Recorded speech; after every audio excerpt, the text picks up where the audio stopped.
বার্ডসের মালিক মুখ্যমন্ত্রী। ওই বেনামে অভিষেক, লতা, অজিত এরা আছেন, ওই এরা আছেন। মাংসের মালিক রীতিমতো জেলে যাবেন। যাবেন তো, মুখ্যমন্ত্রী জেলে যাবেন আজকে আমি বহুদিন আগে বলেছি। উনি আপ্রাণ চেষ্টা করছেন এদিক ওদিক করে। হ্যাঁ, মুখ্যমন্ত্রী পেছন থেকে বেনামে। আপনি কি করে ভাবেন যে পশ্চিমবঙ্গের বুকে দুর্নীতি মুখ্যমন্ত্রীর অনুমতি ছাড়া হতে পারে? পাগলে কিনা বলে, ছাগলে কিনা খায়। পাগলের মতো প্রলাপ বকছেন বলতে পারেন। উনি তো সাম্প্রতিককালে প্রলাপই বকেন, কোনো সুস্থ চিন্তার কথা বলেন। স্বাধীনতার পর থেকে বাম আমল পর্যন্ত ঋণ ছিল 1,79,000 কোটি টাকা। সেই ঋণ শোধ করতে উনি ঋণ করেছেন 4 লক্ষ কোটি টাকা। পাটিগণিতটা বলুন তো, এই জন্য তো স্কুলের ছেলে মেয়েদের পড়তে দেয় না। আমার তো মনে হয় মুখ্যমন্ত্রী খুবই ভীতগ্রস্ত, আতঙ্কগ্রস্ত হয়ে পড়েছেন। সেই জন্য এখন থেকে তার কর্মীদের চাঙা করার জন্য বলছেন আমরা আসবো, লুটপাট চালিয়ে যাও, যা আছে বাদ বাকি 226-এ আসবো, এসে আরো লুটপাট করবে। এই ট্যাবলেটটা খাওয়াচ্ছে না। রাজ্যের মুখ্যমন্ত্রী দুর্নীতিকে লালন পালন করেছেন, দুর্নীতির সমস্ত সুবিধে নিয়েছেন। যখন মানুষ দুর্নীতি নিয়ে ক্ষেপে উঠেছেন তখন প্রশাসনকে বলছেন তুমি ব্যবস্থা নাও। দুর্নীতির কথা কেন মুখ্যমন্ত্রী আগে বলেননি জনগণের কাছে যে আমি দেখতে পাচ্ছি দুর্নীতি হচ্ছে? কখন বললেন? যখন আবাস নিয়ে ওর এমএলএদের লোকে লাঠি তাড়া করছিল, যখন শিক্ষক দুর্নীতিতে ওর 1 নম্বর 2 নম্বর লোক জেলে বন্দি, হাজার হাজার টাকা বাড়ি থেকে, লক্ষ কোটি টাকা বাড়ি থেকে পাওয়া গেল। ওর আরেক বিশ্বস্ত মন্ত্রী যখন জেল খাটছেন, এখন তিনি বলছেন আমিই করেছি। এই ধরনের নির্লজ্জ নিম্নমানের কথাবার্তা যে রাজ্যের মুখ্যমন্ত্রী বলতে পারেন, সেই রাজ্যের কপালে খুব দুঃখ আছে। শিল্প সম্মেলনের নাম করে যত টাকা মুখ্যমন্ত্রী খরচা করেছেন এই সরকার, আমি একটা শ্বেতপত্র প্রকাশের দাবি করছি। যে টাকা খরচা করেছেন সে টাকা শিল্প হয়েছে, আর যা বা গুটি কয়েক শিল্প আছে তা চলে যাচ্ছে। তা না হলে যে মন্ত্রিসভার বিরুদ্ধে সিবিআই তদন্ত চলছে, সেই মন্ত্রিসভার প্রধানের ইন্টারভিউ তাদের থাকা উচিত না। তার মানে ঘুরপথে পার্থর এই সমস্ত কাজ সমর্থন করলেন, জ্যোতিপ্রিয়র কাজ সমর্থন করলেন, এবং তারা স্বাস্থ্য দপ্তরের দুর্নীতি সমস্ত সমর্থন করলেন। মুখ্যমন্ত্রী বলছেন এই মুহূর্তে দাঁড়িয়ে শান্তি রক্ষা বাহিনী পাঠাতে বাংলাদেশে। মারাত্মক কথা বলেছেন, এটা মারাত্মক কথা বলেছেন। মৌলবাদীদের হয়ে সওয়াল করছেন। বাংলাদেশে শান্তি রক্ষা বাহিনী পাঠার আছে যদি চীন বলে যে আমরা শান্তি রক্ষা বাহিনী পাঠাবো পশ্চিমবাংলায় যে ঘটনা ঘটে যাচ্ছে, ভারতবর্ষে যে ঘটনা ঘটে যাচ্ছে, শান্তি বাহিনী পাঠিয়ে দেবো। সিরিয়ালি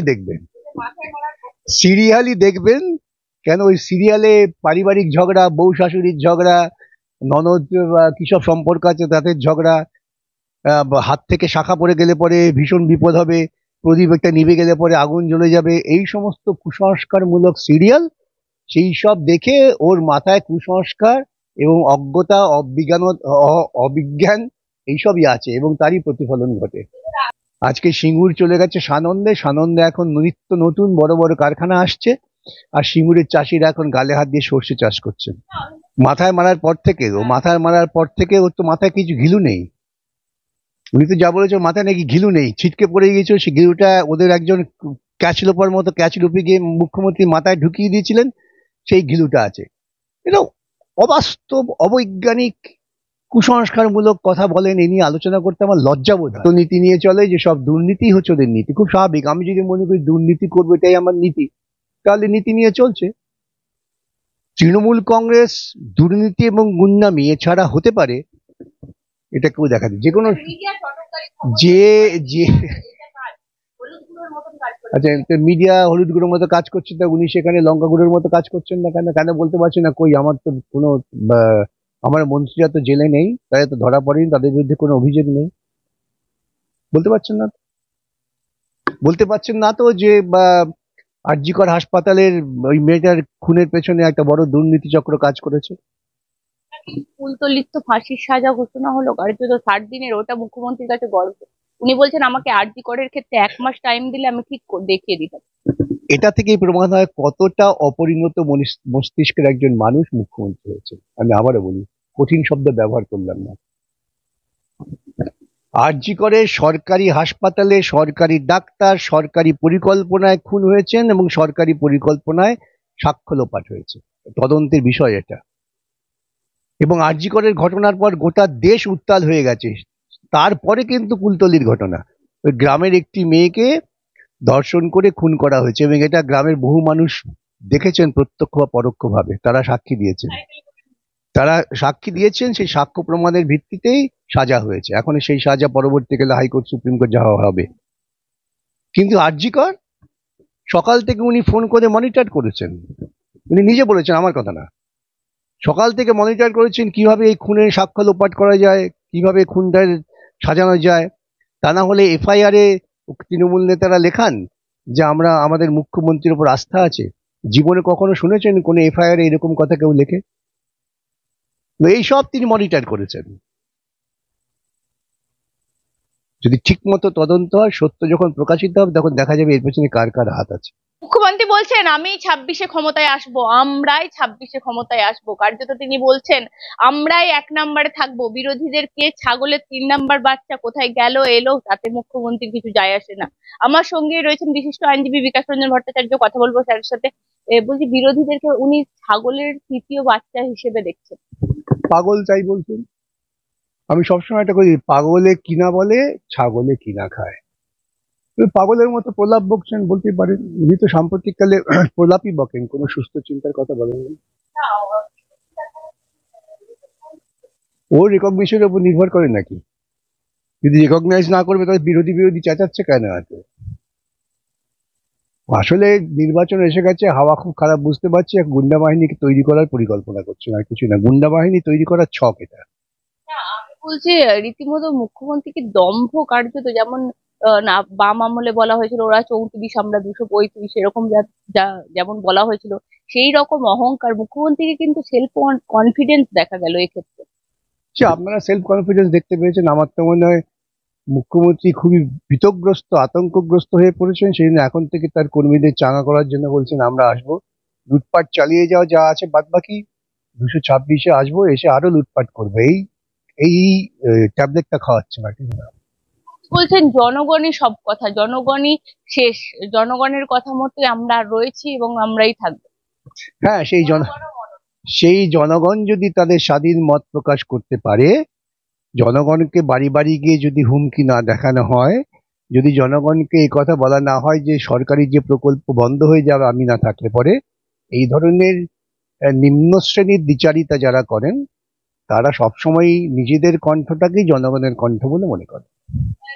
একই সাথে দেখা যাচ্ছে মুখ্যমন্ত্রী বলছেন যে এই যে ট্যাব কেলেঙ্কারি থেকে, লক্ষ্মী ভান্ডার থেকে, তিনি বলছেন সব তো আমরাই ধরেছি, জামতারা গ্যাং থেকে ট্যাব কেলেঙ্কারি হয়েছে, সেটা আমরা ধরেছি, অ্যারেস্টও করেছি।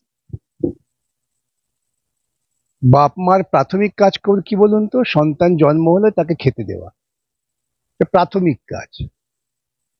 তাকে পোশাকটা দেওয়া, এটা প্রাথমিক কাজ। এখন যদি বাপ মা বলে যে আমি তো আমার ছেলেকে পোশাক দিয়েছি, আমি তো আমার ছেলেকে খেতে দিয়েছি, তাকে বাপ মা বলে না। বাম আমলের ঋণ উনি শোধ করছেন, এই বছরও শোধ করবেন রীতিমতো। তিনি বললেন কি করব, আমরা ঋণ মাথায় নিয়ে এসেছিলাম, প্রত্যেক বছর উনাকে ঋণ শোধ করতে হচ্ছে। আরেকটা মিথ্যে কথা বললেন, ছোট্ট পাটিগণিত বোঝান না। ছোট্ট পাটিগণিত, ছোট্ট পাটিগণিত হচ্ছে স্বাধীনতার পর থেকে বাম আমল পর্যন্ত ঋণ ছিল 1,79,000 কোটি টাকা। সেই ঋণ শোধ করতে উনি ঋণ করেছেন 4 লক্ষ কোটি টাকা। পাটিগণিতটা বলুন তো, এই জন্য তো স্কুলের ছেলে মেয়েদের পড়তে দেয় না। যোগ বিয়োগ করলেই তো বোঝা যাবে। হ্যাঁ, ইন্টারেস্ট সহ হলেও তো যোগ বিয়োগ করলে বোঝা যায়। তা 4 লক্ষ কোটি টাকা করতে আসছে, কিন্তু এই অঙ্কটা বুঝিয়ে দিন না আমাদের। মিথ্যে কথা বলার তার সীমা আছে। উনি ঋণ করছেন ক্লাবগুলোকে টাকা দেওয়ার জন্য, উনি ঋণ করছেন মানুষকে বোকা বানিয়ে বিভিন্ন প্রকল্প চালু করার জন্য, উনি ঋণ করছেন তোলাবাজি করবার জন্য। 1,79,000 কোটি টাকা ঋণ যদি ভারতবর্ষের বুকে স্বাধীনতার সময় থেকে 2011 পর্যন্ত হয়ে থাকে, আর 2011-র পর যদি 5 লক্ষ কোটি টাকার ঋণ হয়, অঙ্কটা কি বলে? ঘর তো সহায়তা হয় তো, অসুবিধা কি? আমি যখন মেয়র হয়েছিলাম, সুব্রত বাবু ঋণ রেখে গিয়েছিলেন, সেই ঋণ শোধ করে আমরা চালিয়েছিলাম, উদ্বৃত্ত রেখে এসেছিলাম।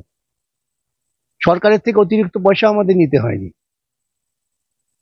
দুর্নীতি করবেন, দুর্নীতিমূলক প্রকল্প চালু করবেন, পুরোহিতদের ভাতা দেবেন ভোটের জন্য, ইমামদের ভাতা দেবেন ভোটের জন্য, ক্লাবগুলোকে টাকা দেবেন ভোটের জন্য, পুজোয় টাকা দেবেন ভোটের জন্য, এই করে ভারতবর্ষের সংবিধানটাকে ধ্বংস করবেন, আর এই সমস্ত প্রলাপ বকবেন। ওর এই সমস্ত মিথ্যা ভাষণে ওর দলের কর্মীরা উল্লসিত হতে পারে, কিন্তু আমি উল্লসিত হই না। এবং যারা সাধারণভাবে বিশ্লেষণ করবেন, বিচার বিশ্লেষণ করার যারা ক্ষমতা নিয়ে এগিয়ে আসবেন, তারা বুঝবেন যে কত বড় মিথ্যা কথা বলতে উনি পারদর্শী। কালকে ইন্টারভিউটা দেখলে মানে একটা সবাই সোশ্যাল নেটওয়ার্কে আমি দেখলাম লিখছে, বিশ্বের চামচা এক হও। মানে আমি বলছি মুখ্যমন্ত্রীকে প্রশ্ন করছেন অনেকেই দেখা যাচ্ছে, আমি বলছি কারোর মুখে আমি শিক্ষা দুর্নীতি নিয়ে প্রশ্ন আমি দেখলাম না। কারণ স্যার বলছি, যখন ইন্টারভিউটা চলছে আপনি যদি দেখেন কমেন্ট বক্সে সবাই বলছে এসএলএসটি কবে হবে দিদি, দিদি আমাদের শিক্ষক নিয়োগ কবে হবে। মানে অসংখ্য কমেন্ট সেকশন ভরে যাচ্ছে বেকারের মানে আরতিতে। এটা সাধারণ কথা, আমি তো বলছি তো। ওরা এই জন্য উনি এখন থেকে ওর গুন্ডাদের অনুপ্রাণিত করছেন, এই যারা শিক্ষা টিক্ষা বলছে তাদের থ্রেট হবে। আপনি জানেন যে একবার একটা কলেজ ইউনিয়নের মামলার জন্য ঠিক মতো ভোট হচ্ছে না বলে কলকাতা বিশ্ববিদ্যালয়ের একটি ছেলে মামলা করে শোনার পর, আমি সেই মামলাটা করি আজ থেকে অনেক, মানে 2013-14 সালে বোধ হয়। যে আদালত থেকে বিভিন্ন প্রশ্ন করতে শুরু করলো, পরের দিন তৃণমূল এসে ছেলেটা বাড়িতে চলে গিয়েছে, গিয়ে বলছে মামলা প্রত্যাহার করা, তাহলে বাড়ি থাকতে পারবে না। এটাই তৃণমূলের কালচার, এটাই মমতা লালন পালন করেন। সুতরাং ওই সমস্ত আমি আমি এটাকে বলি অশালীন কথা, এগুলো অশালীন কথা। সৌরভ গাঙ্গুলি নাকি রাজনীতিতে আসছেন, মুখ্যমন্ত্রী বলছেন যে 26-এ বোল্ট আউট করবে। সৌরভ গাঙ্গুলি বললেন জল্পনা জিয়ে রাখলেন কার। সেটা তো দেখুন, কার কোনো ব্যক্তিগত ব্যাপার নিয়ে আমি কোনো মন্তব্য করি না। কার ব্যক্তিগত কি সিদ্ধান্ত তিনি নেবেন সে তার ব্যাপার, এ নিয়ে মন্তব্য করার অধিকার আমার নেই। আমি বলছি কি ওখানে শিল্পনীতি বা জমি নীতি নিয়ে প্রশ্ন করতে পারলেন না? সৌরভ গাঙ্গুলি তো নিজেই জমি পেলেন না, অন্য জায়গায় গিয়ে তাকে শিল্প করতে হচ্ছে। দেখুন, শিল্প সম্মেলনের নাম করে যত টাকা মুখ্যমন্ত্রী খরচা করেছেন এই সরকার, আমি একটা শ্বেতপত্র প্রকাশের দাবি করছি। যে টাকা খরচা করেছেন সে টাকা শিল্প হয়েছে, আর যা বা গুটি কয়েক শিল্প আছে তা চলে যাচ্ছে। এমনকি কিছু নির্মাণ শিল্প যা পশ্চিমবঙ্গে ছিল চলে যাচ্ছে। উনি একটু সত্য কথা, তথ্য ভিত্তিক কথা বলতে শিখুন, তাতে ওরও উপকার হবে, পশ্চিমবঙ্গের উপকার হবে। কূটনৈতিক স্তরে আলোচনা করা ছাড়া অন্য কিছু করার ক্ষমতা আছে কেন্দ্রের? কি অ্যাকশন নেবেন? কি অ্যাকশন নেবেন? একটা বাংলাদেশ, এই বোধটা ওর নেই। ইন্দিরা গান্ধী অ্যাকশনের পেছনে যে ঐতিহাসিক প্রেক্ষাপট ছিল, সেই বোধ বুদ্ধিটা যদি থাকতো তাহলে এই কথা বলতেন না। ইন্দিরা গান্ধী অ্যাকশন নিয়েছিলেন এমন একটা পরিস্থিতিতে যখন বাংলাদেশের মানুষ পাকিস্তানের স্বৈরতান্ত্রিক মৌলবাদী ইসলামবাদের বিরুদ্ধে মাঠে ময়দানে লড়াই করছেন। ভাষার দাবিতে, গণতন্ত্রের দাবিতে তারা স্বাধীন সরকার তৈরি করেছেন। স্বাধীন সরকার তৈরি করে তারা ভারতবর্ষ থেকে সাহায্য চেয়েছেন। এবং ভারতবর্ষ সাহায্য কেন করেছেন? যে লাখো লাখো মানুষ ভারতবর্ষে ঢুকে পড়ছে, যেটা ভারতবর্ষের নিরাপত্তার পক্ষে বিঘ্নজনক হতে পারে, সেই জন্যই ভারতবর্ষ তখন সাহায্য করেছিলেন। এই ঐতিহাসিক বোধ বুদ্ধিটা তো নেই। একদম। আমি বলছি মুখ্যমন্ত্রী বলছেন আমি অদক্ষ শাসক, আপনারা বলছেন দক্ষ শাসক। আমাকে অনেকে অদক্ষ বলেন, অনেকে গালাগাল দেন, আমার কাজ অনেকেই পছন্দ করে না। কোনো সুস্থ চিন্তার মানুষ পছন্দ করে না, অনেকেই কেন, কোনো সুস্থ, ওইখানে যারা ছিলেন তারা বলতে পারবেন যুক্তি দিয়ে যে কলকাতা হাইকোর্ট যখন বলে দিলেন যে সব নিয়োগগুলো বেআইনি, সেই বেআইনি নিয়োগকে বাঁচাবার জন্য ক্যাবিনেট সিদ্ধান্ত করে তিনি অতিরিক্ত পদ তৈরি করেছেন। এটা কোন ধরনের সততা, কোন ধরনের গণতন্ত্র? এবং তার বিরুদ্ধে সিবিআই তদন্ত চলছে। যারা ওখানে ছিলেন সম্মানীয় ব্যক্তিরা, তারা লজ্জায় সেখানে ছিলেন, বাধ্যবাধকতার ভিত্তিতে ওখানে ছিলেন। তা না হলে যে মন্ত্রিসভার বিরুদ্ধে সিবিআই তদন্ত চলছে, সেই মন্ত্রিসভার প্রধানের ইন্টারভিউতে তার তাদেরতে থাকা উচিত না। তারা তার মানে ঘুরপথে পার্থর এই সমস্ত কাজ সমর্থন করলেন, জ্যোতিপ্রিয়র কাজ সমর্থন করলেন, এবং তারা স্বাস্থ্য দপ্তরের দুর্নীতি সমস্ত সমর্থন করলেন। বোধহয় মুখ্যমন্ত্রী বলছে ইন্ডিয়া জোটে যদি আমি বাংলায় থেকে যদি আমি ওইটাকে ভালো করে চালাতে পারতাম, আমার হাতে এলো না। মুখ্যমন্ত্রী কার্যত তিনি বলছেন আমি ভালো নেতৃত্ব দিতে পারতাম। তিনি বলছেন আমি নিজে বলবো না, কিন্তু যারা বলবেন এই মুহূর্তে দাঁড়িয়ে না, তিনি দেশের মধ্যে সব থেকে দক্ষ রাজনীতিবিদ এই মুহূর্তে দাঁড়িয়ে। আমরা ছেলেবেলায় একটা কবিতা বলছি, আমাদের পড়ানো হতো, নিজে যারে বড় বলে বড় সেই নয়, লোকে যারে বড় বলে বড় সেই হয়। এরপর আমার কিছু বলার নেই। উনি বলছে আমি আমিত্বে বিশ্বাসী নয়, আমসত্ত্বে বিশ্বাসী। উনি উনি আমি প্রথম দিন বলেছিলাম, আপনারা রেকর্ড করে দেখবেন, আপনাদের যদি আর্কাইভ থেকে থাকে, যে ইন্ডিয়া জোট থেকে প্রথম যে দলটি বেরিয়ে যাবে তার নাম হচ্ছে তৃণমূল কংগ্রেস, মমতার নেতৃত্বে। প্রকৃতপক্ষে উনি আজকে আদানির পক্ষে সওয়াল করছেন এবং পার্লামেন্টের বুকে আদানির বিরুদ্ধে যখনই কোনো রকম প্রস্তাবনা আসছে, হইচই হচ্ছে, তখন তৃণমূল কংগ্রেস ল্যাজ গুটিয়ে পালিয়ে যাচ্ছেন এবং ওর দলের একজন নেত্রী যিনি আদানির বিরুদ্ধে বলতেন, সেই নেত্রীকে সরাবার জন্য সুন্দর পরিকল্পনা চালু হয়।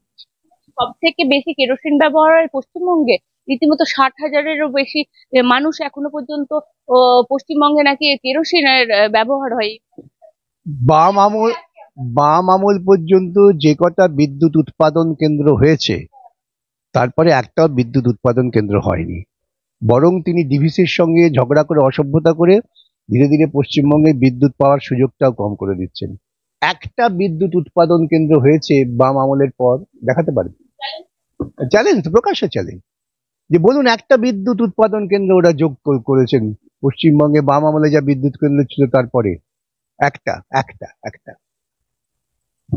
আর একটা জিনিস হচ্ছে, আমি বলছি এই মুহূর্তে দাঁড়িয়ে লিপস অ্যান্ড মাউন্টস এর নাম এসে গেছে প্রাথমিক নিয়োগ দুর্নীতিতে, এই কার্যত চার্জশিটে নাম এসেছে।